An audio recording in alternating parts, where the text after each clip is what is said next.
தமிழர்கள் என்றாலுமே சைவர்கள் தான். சரிங்களா? அதனால தமிழர்களோட உணவு, பாரம்பரிய உணவே சைவ உணவு தான். சரியா? அதில மாற்றம் எதுவுமே கிடையாது.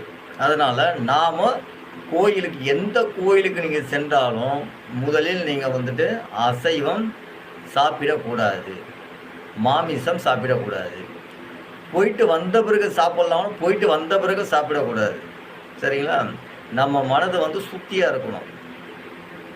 சரிங்களா? அதனால வந்து மாமிசம் கோயிலுக்கு போகும்போதும் சாப்பிடக்கூடாது, போயிட்டு வந்தும் சாப்பிடக்கூடாது. அப்பதான் நம்மோட எண்ணங்கள சுத்தப்படுத்தி, நம்ம உள்ள இருக்கக்கூடிய, நம்ம வீட்டுக்குள்ள இருக்கக்கூடிய என்னென்ன தவறுகள் இருக்கோ அதெல்லாம் சரி பண்ணும். அது ரொம்ப முக்கியமா நெனச்சுக்கணும். நெறைய நம்ம பக்தர்கள்லாம் என்ன பண்ணுவான்னு கேட்டா, இந்த ஐயப்ப மலைக்கு மாலை போட்டிருக்கும்போது, சில கோயில்கள், பெரும்பாலும் கோயில்கள்லாம் போகும்போது என்ன பண்ணுவான்னு கேட்டீங்கன்னா, இங்கேருந்து போகும்போது 48 நாள் விரதம் இருந்து போறாங்க. போயிட்டு என்ன பண்ணுவாங்கன்னா, இவ்வளவும் வந்து விரதம் இருந்து போய், அந்த சக்திகள ஒன்று திரட்டி எல்லாமே இது பண்ணி அங்க போய் என்ன பண்ணுவாங்க, வரும்பொழுது எல்லாம் என்ன பண்ணுவாங்க, அங்கங்க வந்து ஒரு சில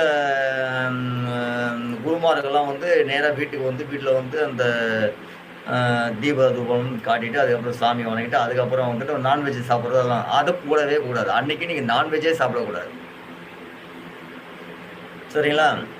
நான்வெஜ் சாப்பிடுறது தமிழர்களோட உணவே கிடையாது. முதல்ல வந்துட்டு சைவம் மட்டும் தான் தமிழரோட உணவு. அசைவம் தமிழரோட உணவே கிடையாது.